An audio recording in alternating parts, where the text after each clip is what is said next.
Hello, and welcome to the Financial Literacy Series provided to you by the Title V PPOHA Graduate Grant. This workshop is titled Achieving Financial Capability. In this workshop, we'll cover the basics of becoming financially independent and the resources available to assist you with your financial goals. After completing this workshop, you will be able to define financial capability, describe strategies to achieve financial capability, identify steps you can take to become more financially independent, and identify resources that can assist you with your financial goals. So let's begin by answering the question, what is financial capability? Financial capability is the belief that you have in yourself in managing your finances. Why is this important? The more knowledge you have, the more well-informed decisions you will make, and then the more financially secure you will feel in preparing for your future. There are many strategies to help you feel capable with your finances. Here are a few. First, spend mindfully. Think before making a purchase. Become more aware of where your money is going. Next, save regularly. Save as often as you can by using savings accounts, using coupons when you're shopping, and researching purchases to find the best deals. And last, protect your assets. Check the interest rates on your savings accounts. Move money as necessary to maximize your investments. In order to become financially capable, you have to examine how your current lifestyle is affecting your finances. When we talk about lifestyle, we're talking about the choices you actively make on a daily basis. Achieving financial goals takes long-term commitment and focus. Your lifestyle will need to reflect this commitment in order for you to succeed. Is your current lifestyle in alignment with your financial goals? Your lifestyle demonstrates your priorities. Reflect on what your current financial priorities are based on your lifestyle and your choices. Changing your lifestyle and your mindset will not happen overnight. You have to get yourself mentally prepared to make changes.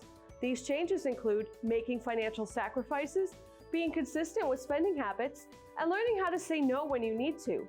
This part will be uncomfortable, but you'll need to remind yourself that the end result will be worth it. Now that you know you need to make some financial changes, let's discuss some steps to begin these changes. Step 1. Identify goals you want to achieve in 5 to 20 years. If you are having trouble identifying goals, start by listing 3 things you would be doing if money were not an issue. These goals will be your motivation to hold your course and make necessary changes, so make sure that they are realistic. If it is helpful, write these goals down and place them somewhere where you can see them every day. Step 2. Calculate how much money you would need to be financially independent. Aside from debt, how much money do you need to cover housing, healthcare, and other expenses every month? Is there anything you can change about your expenses? Maybe call and renegotiate things like your insurance or cable bill. Step 3. Aggressively pay down your debts. What steps can you take right now to pay as much as possible on your debt each month? Consider changing payment plans, transferring balances, or focusing your attention on higher interest debts. You might even try sacrificing some things you want for a few months to pay more down on your debt. Step 4. Track your spending and then cut back. Refer to the Creating a Budget video for a step-by-step breakdown on how to track your spending and identify any budget breakers. Step 5. Try to generate multiple sources of income. Is there something you're currently doing that could create extra income for you? This could be anything from offering professional consulting services to picking up a babysitting gig, to selling unwanted items on eBay or OfferUp. Now that we've identified steps that can help change your financial well-being, however, there are some things that are outside of your control. For example, cost of living. Have you thought about the cost of where you live is affecting you financially? There are 4 main factors that affect overall cost of living: the cost of housing, the cost of taxes you pay, and the cost of insurance. How far is your dollar going? Relocating is not an option for everyone. However, moving just a city over may be one way to lower your expenses over time. We have discussed expenses and spending. Now it's time to switch gears to saving.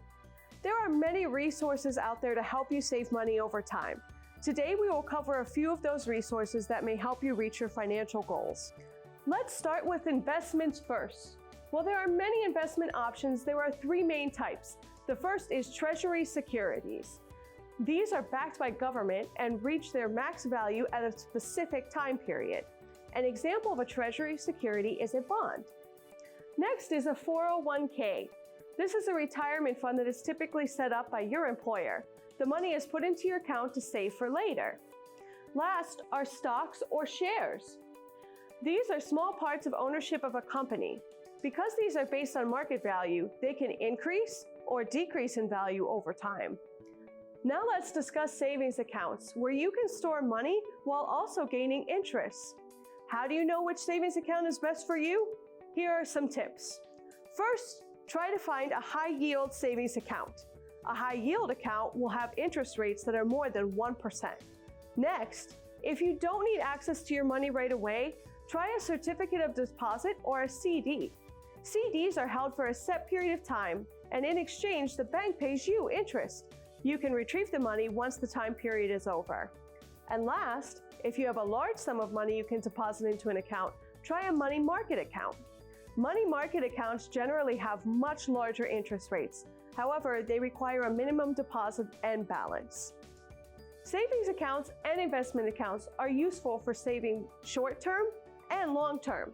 However, it's important to distinguish between the two so you can make educated decisions. Savings accounts generally have lower return on investment. However, you can pull the money out at any time if you need it. They're also less risky by providing predictable rates over time. Investment accounts, on the other hand, are assets that make money for you, and those can offer you much higher returns, sometimes in a short period of time. However, investment accounts are riskier, with the potential of you losing large amounts of money. So you may be thinking, which is better to put my money in, a saving account or an investment account? There's no one right answer. Here are some suggestions if you're thinking about saving some money. Consider splitting your money into multiple types of accounts. This way, if you do make a risky investment, you're not going to lose everything. Do your homework. If you want to purchase stocks or shares, study the trends over time before buying. Determine a timeline for taking money out of this account. This will help you decide which type of investment is going to work best for you. And lastly, if paying a financial advisor is in your budget, make sure you find one you can trust who works with a reputable company. This concludes the Achieving Financial Capability workshop. Ask yourself these questions and reflect on what you learned today. I encourage you to do some research on savings accounts and investment accounts on your own. Hopefully, you will feel more empowered and ready to make some financial decisions. If you still have questions, you can always refer back to the PowerPoint slides or to this recording. You can also reach out to me, Amanda or Mandy Giust, at agiust@albizu.edu.